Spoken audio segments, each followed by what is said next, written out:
Hello and welcome to On Boards, a deep dive at what drives business success. Hi, I'm Joe Ayub and I'm here with my co-host Raza Sheikh. On Boards is about boards of directors and advisors and all aspects of governance. Twice a month, this is the place to learn about one of the most critically important aspects of any company or organization, its board of directors or advisors, as well as the important issues that are facing boards, company leadership, and stakeholders. Joe and I speak with a wide range of guests and talk about what makes a board successful or unsuccessful, what it takes to be an effective board member, what challenges boards are facing and how they're assessing those challenges, and how to make your board one of the most valuable assets of your company. Our guest today is Lisa Shallett.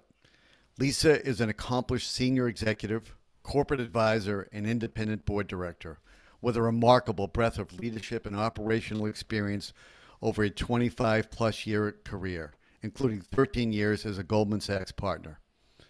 She has served on the board of every type of company, public, private equity-backed, venture capital-backed, family-owned, and nonprofit, and brings a deep understanding of stakeholder priorities and long-term value creation to the boards on which she serves.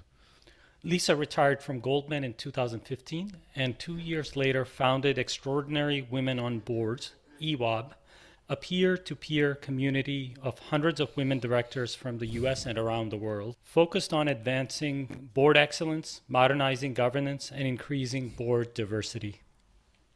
Lisa chairs the board of Generation W, a nonprofit organization that empowers women and girls. She is a distinguished scholar at Duke University's Coach K. Fuqua Center on Leadership and Ethics, a senior fellow of the McDonald Conference on Leaders of Character at West Point, and she continues to advise growth companies and support high-impact entrepreneurs around the world. Welcome, Lisa. Thanks so much for joining us today on Boards. Thank you so much for having me. I love this podcast, and I'm glad to be here. Thank you. As I was reading your introduction, I was thinking, how does she have time to do all of this? But I think if you give a little background of your life before Extraordinary Women on Boards, perhaps that'll give folks a little context. It's funny, when I look backwards on my somewhat eclectic career, 20 years of which were at Goldman Sachs, there were a lot of things that I did that ended up preparing me for what has become Extraordinary Women on Boards. And so I spent the beginning of a career that I never expected to be on Wall Street in the equities division at Goldman Sachs. I have a Japan background way back from when I was in high school and won a scholarship to live with a Japanese family, subsequently learning Japanese, becoming fluent in Japanese, and ending up in the right place at the right time as far as the Japanese economy taking over the world. Lo and behold, there was this job I discovered called Japanese equity sales that I did for a number of years. That's what brought me to Wall Street and started my career at Goldman. I worked in New York on the Japan desk there, covering institutional investors who were looking to invest in Japan, finding it difficult to navigate. I tried to be a good Sherpa. I moved to Tokyo and ran the Japanese business for Saks for a few years, came back, ended up in a merchandising role running the morning call in the fire hose of all that was coming out of Goldman Sachs research. How do you funnel that into the most important points for all of the salespeople, the traders, the sales traders? Such an important, interesting role as it related to content. Was plucked out of the equities division and dropped into the chief operating officer role of global compliance, and then stretched to legal and audit right at a time when pre-financial crisis, the world was blowing up in terms of the financial system. Bear Stearns, Lehman went under, everyone, including Goldman, became a bank holding company. And I had a front row seat and frankly was working with some of the most brilliant risk geniuses in the world. And that experience still has shaped me and shaped my board work today. Then after 4.5 years of that, I raised my hand looking for my next thing and ended up in the executive office at Goldman Sachs running Goldman's brand, and ended up at that time running a brand that soon became known as the poster child for all that was evil on Wall Street. This was the financial crisis, and it was a brand case study for the ages. at a time when digital and social channels were first emerging and really changed the nature of communication, advertising, marketing, etc. So it's funny how my background danced in and out of risk-related topics and content-related topics. And suddenly here I am spending a lot of time on those issues. Sounds like an incredible ride at Goldman. But when we talked recently and I asked you how Extraordinary Women on Boards came about, I think what you said is it found you, which I found to be a really interesting way to think about it. We'd love to hear how it came about. Sure. It was unplanned. And after a career of paying attention to pain points and wish lists and identifying opportunities that largely comes from covering really important and smart clients, I found myself in a situation where, having left the building, so to speak, wandering the streets of New York, I was meeting a number of women who were at the same life stage that I was then at, having stepped away from an accomplished career and trying to put together, I think, what we call life portfolio careers. Rather than doing one intense full-time role, you're still spending a lot of time, to your earlier point, but just doing a bunch of different things. And upon leaving Goldman and becoming eligible to serve on a board, I was very lucky to quite unintentionally end up on two boards, a public and a VC-backed board. And the women that I was meeting were also starting to serve on boards as part of their portfolios. And I found it quite amusing that, with the background that I just told you, which wasn't a typical background at all, that the most interesting thing that these women would relate to in my background was that we were all on boards and we were all starting our board careers. That led to 15 coffees in a row on the topic of boards, and in particular, just a few needs and pain points that just kept emerging that led me to believe that I should bring this group of women I had just met, who were all board directors, together to meet each other. What I was hearing was as follows. Number one, women wanted to meet more women board directors. Often they were the only woman on their board at that time. That was in 2016, not that long ago. And the first meeting of what became Extraordinary Women on Boards, even though intended as a one-off event, was in the beginning of 2017. But women wanted to meet other women on boards. Women wanted to talk about their board work. It's not enough to have to claw your way into the boardroom. You want to be excellent in the boardroom. You want your board to be excellent. And there was something so inspiring about women who wanted to talk with other women board directors in order to just crush it in the boardroom. One of the other things that I was hearing was that despite there being many excellent forums, there was often a situation in which you felt as a woman talked over. There's been a lot of research about how that sometimes can happen. No offense to men, but sometimes that happens. And therefore, these forums weren't really allowing a dialogue in the way that these women wanted. Why don't we talk about how you connected with Lisa DiCarlo, who's the co-founder of Extraordinary Women for Boards? My co-founder, Lisa DiCarlo, is awesome. Thankfully, she joined me in 2020 in August, when this had become already a 24/7 thing for me. I found myself a startup founder. So I reconnected with Lisa. I had met Lisa in a very interesting way, a way that's very relevant to Extraordinary Women on Boards. Lisa, who also had had a very long and successful career in financial services, very much kind of a builder and innovator inside of organizations, having stepped out now to be an entrepreneur. One of the things that she had co-founded was this incredible program called The Decade Game.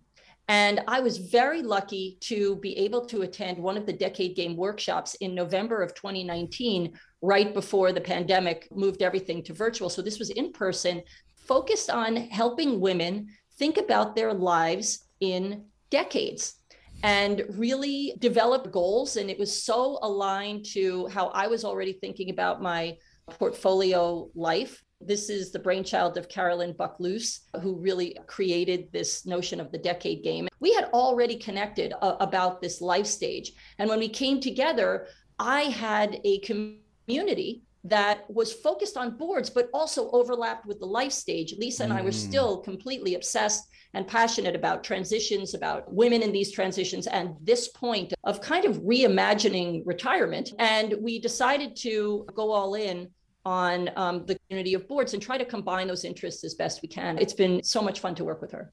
Yeah, none of this sounds like retirement to me, by the way. It sounds like something else, but I understand that's the word that sometimes people use when they start their primary career.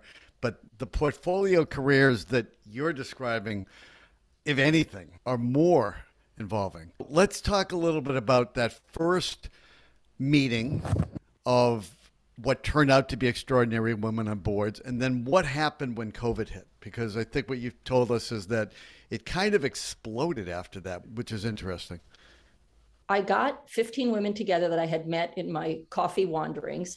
And I didn't just want to bring them together in a social environment, because one of the things that I saw in common was that we all were interested in learning and sharing our collective wisdom. And so I happened to be introduced by a friend to someone that your audience may know, Dave Chun, who is the founder and CEO of Equilar. And at that time, he was doing some really cutting edge work with CalPERS and CalSTRS on board diversity. When we met and he told me that, I said, well, how much of this have you discussed with women board directors? They're going to be very interested. He said, honestly, my head's been down. I haven't even had a chance. So I said, okay, you're going to buy lunch in a private room the next time you're in New York. I will fill it with these 15 women who want to meet anyway, who will be very interested in what you have to say. And you will be able to have an amazing opportunity to get feedback. He says, I'm in.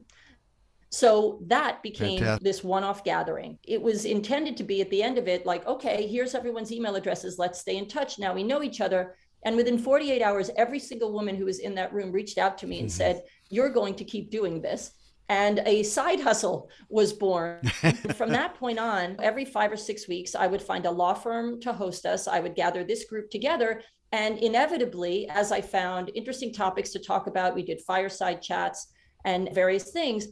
Women would want to bring other women who, similar to them, were already on at least one public or private for-profit board. And the group grew to 100 just by word of mouth, nothing else, right before the pandemic.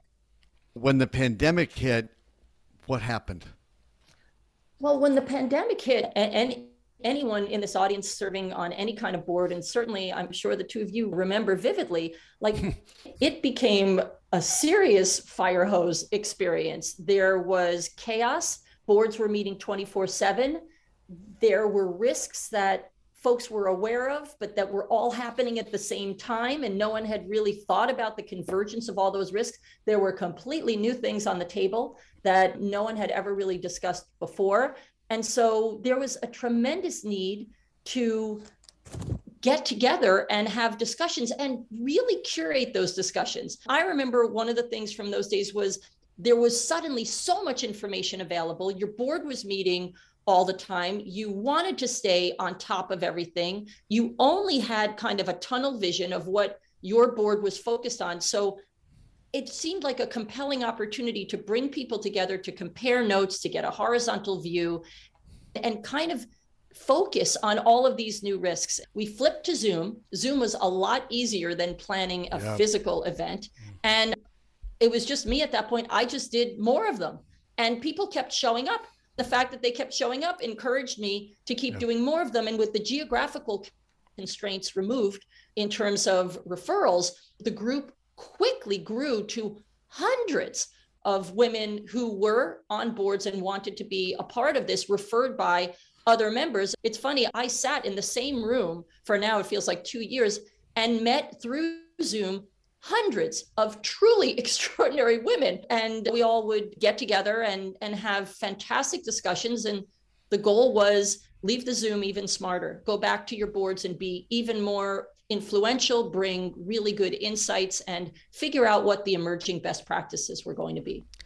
Yeah, like a lot of things, as you pointed out, Zoom really had quite an impact on boards and a lot of other business endeavors. One of the things you mentioned, geographical diversity. I mean, for you and for this kind of organization where you want to share ideas and really talk about best practice and people's experience, being able to include a broad range of people around the country, and I know in other countries as well, must have really given it some real energy going forward.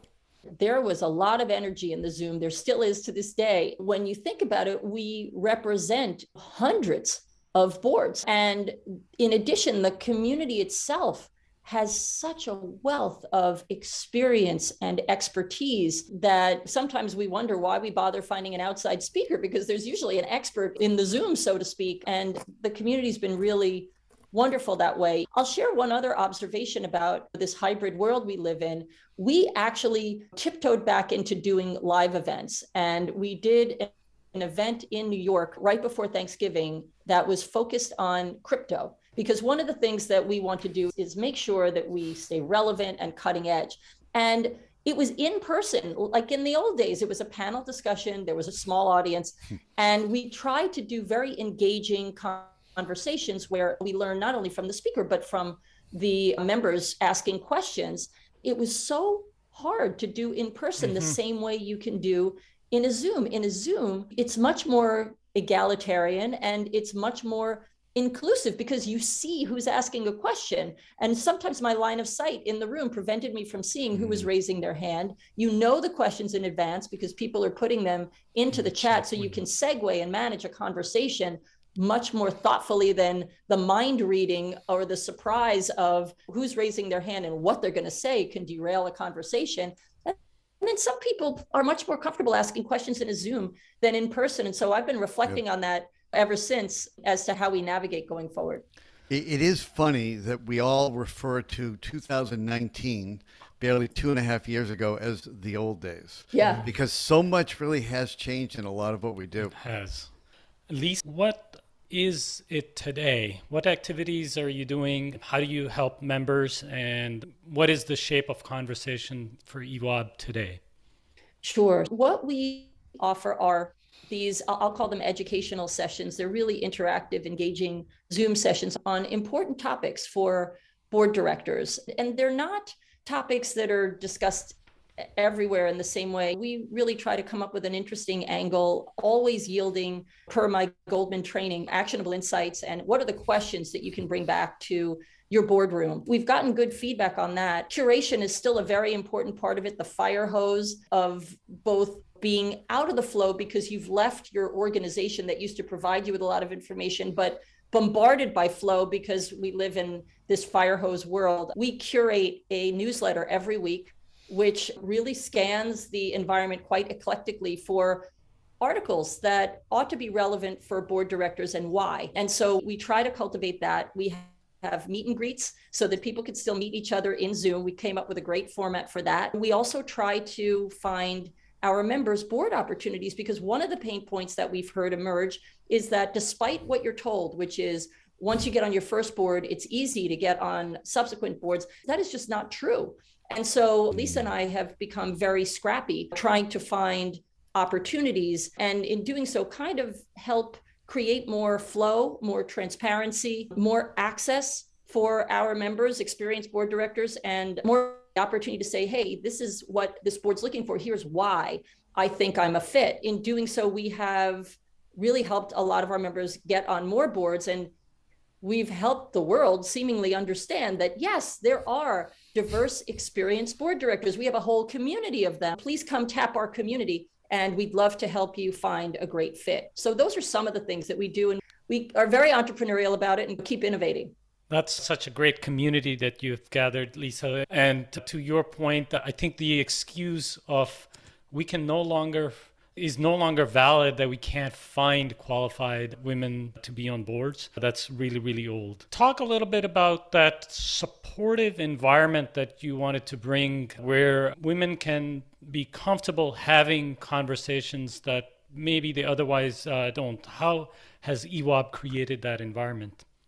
Well, I just would say women are used to being in all kinds of rooms, boardrooms, meeting rooms where they're not the majority represented in the room. So it's not about being uncomfortable per se. It's just about really how are we going to have a very productive, thoughtful, and actionable conversation, given that we all seem to share the very nerdy goal of excellence. We want to tap into the wisdom in the room, as I said, and also just want to learn together. And by not being talked over, by being able to feel as if you can be an incredibly accomplished executive. I mean, my gosh, you've had a successful career, but sometimes in the context of board work, especially if you're new to board, it's like having super basic questions. You shouldn't feel embarrassed to ask those questions. Everybody has those questions. And so creating an environment where there's immediate respect, you feel included, you feel welcomed, and there's an assumption that we're all going to learn from each other. I think that's what helps the magic to happen.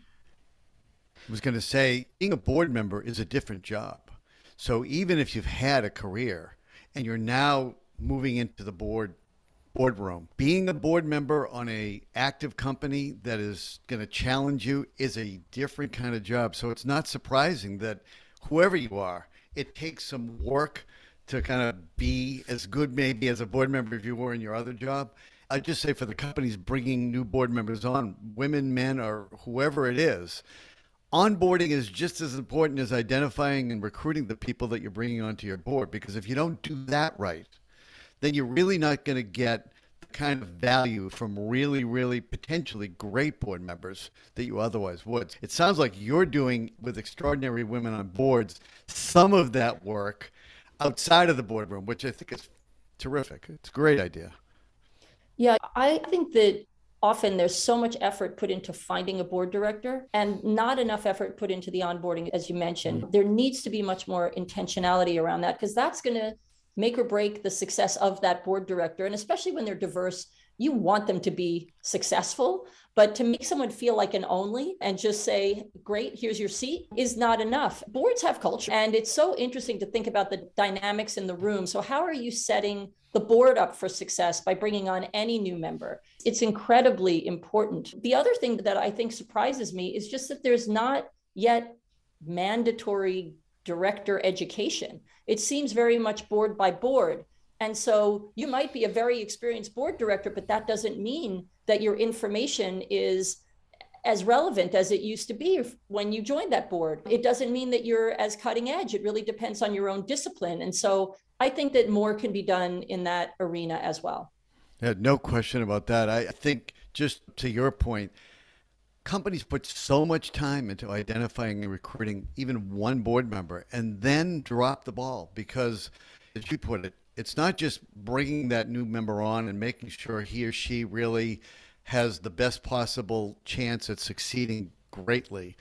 It's also creating the board culture, because if that isn't working, then the whole culture changes. It is at least as important as the actual bringing on the board member. You have to make it work. It's like bringing a new member of a team. If that team isn't working right, then even though the parts may be all really, really high end, it may not be a great team. So you got to really work on it. Again, what you're doing, I think, you didn't do it intentionally, but instinctively you've found something that is so important to developing good board members and helping make high-performing boards. It's so interesting, though, because when someone joins a board as a new board director, they might be a very experienced board member on other boards, but they join a new board. There's this weird dance that happens where someone doesn't want to be so presumptuous as to immediately start asking questions, even though they might be incredibly thoughtful. And there's a whole beginner's mind thing that you don't want to ruin the newness of somebody's observations. You want to solicit it. So few times do boards solicit that from new board directors. What are your impressions? How do you think about that? There's such an opportunity for feedback that's missed out. And then that board director, just out of respect and deference to the rest of the room, culturally might sit there for like 6 months and either be told that they're not supposed to ask questions, they're just supposed to listen, they're a new board director, or wonder whether it's appropriate for them to ask new questions. And what a waste. What a waste. One of the things that happens with Extraordinary Women on Boards is that we kind of can feel as if there are these really smart questions that need to be asked. There's new information or best practices in this world of emerging best practices that boardrooms need to hear. You can go back to your boardroom and feel confident that you've got an insight that maybe the rest of the board might not have, and get over the hurdle that one might feel. I'm not saying women feel this any more than men, but get over the hurdle that maybe as a newer board director, you might feel when you're not sure if you're supposed to speak or if you're going to bring something that the board will find relevant. There's just a lot of wasted opportunity there. No question. And one of the things you said is just so right on the money, which is it's a wasted opportunity to hear a fresh perspective.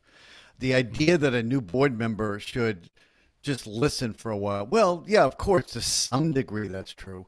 But this is an opportunity to hear something that you have missed. And if you've spent the time to recruit this board member, why not take advantage of it right at the beginning? There's just no reason for that. Yeah, I also think that being amongst other board directors, like maybe you serve on a few different boards. So maybe you have a wider perspective than just one board. Maybe you're on 3 or 4 boards. But even so, in this environment, my gosh, what will the best practices be? To be able to get together and have the perspective of hundreds of boards really enables you to add value in a new way. And hopefully members of Extraordinary Women on Boards are adding even more value to their boardrooms. That's what we hope. Lisa, at Extraordinary Women on Boards, what are the topics and conversations today? Sure. I don't know that any of these topics will be particularly surprising to anyone who's in your audience. These keep coming up over and over again. We like to look at sources of outside pressure because that is dialing up big time, especially in the ESG world. There are so many different ways to scrutinize data, to call out companies in a way that represents risk in new ways, and also to identify opportunities to figure out how to do things really well. It's very interesting to look at the different stakeholders and their voices and think about from the boardroom what that means and what new risks are. Other things that we look at, not surprisingly, the whole hybrid work arrangement, how we think about talent, how the board should care about retention, about leadership, about wellness and mental health. Topics relate to trust, especially in technology. What are the ethics of algorithms, of AI? How do we think about that? How do we tie things into compensation and reward? I mean, sometimes the topics are around committees because the scope of committees has changed as talent has become such an important issue. As do you have a separate ESG committee? These kinds of things that are kind of at the forefront of how boards should think about operating well is interesting. Sometimes we talk about how to get on boards or public and private and what the difference is. We talk about how to have leadership within the boardroom. And we just had a session on the audit chair's perspective. We talk a lot about various ways to see around corners. We had a fantastic session on cyber where we didn't just talk about like, well, here's what cyber is. You left with a framework, you left with smart questions that just aren't being asked enough. That's what we try to do.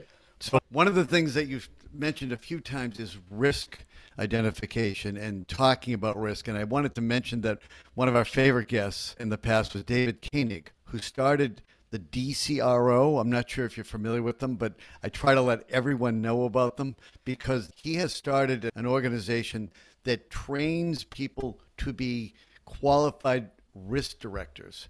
And in the world we're living in, especially as we've gone through COVID and the really focus on risk that maybe wasn't as acute as it was prior to that, I think it's just a fabulous thing to keep in mind. Do you know DCRO? I have heard of it, but haven't had the pleasure of talking with anyone from that organization yet. But I've heard of it from some of our members as well. Oh, we'll connect you.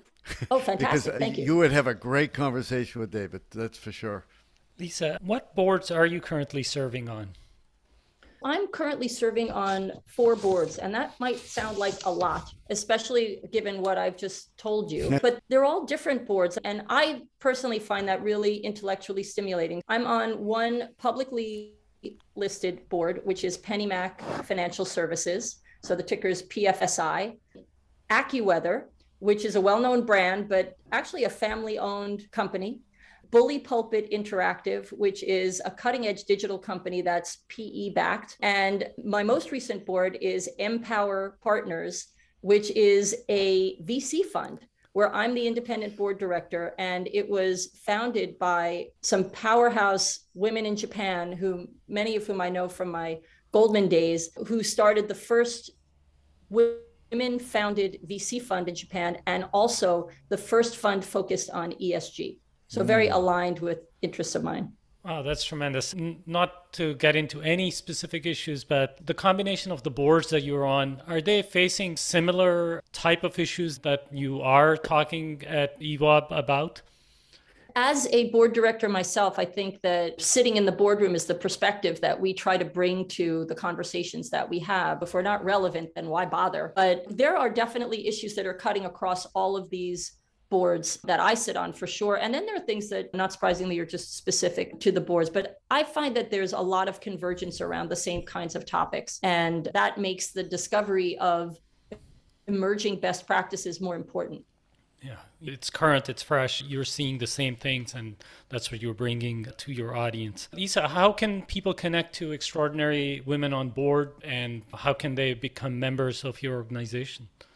Sure. We have a website. It's ewobnetwork.com. And there's a way to communicate with us through that. We, as I said, are a peer-to-peer community for women already on at least one public or private for-profit board. That is a requirement of all members.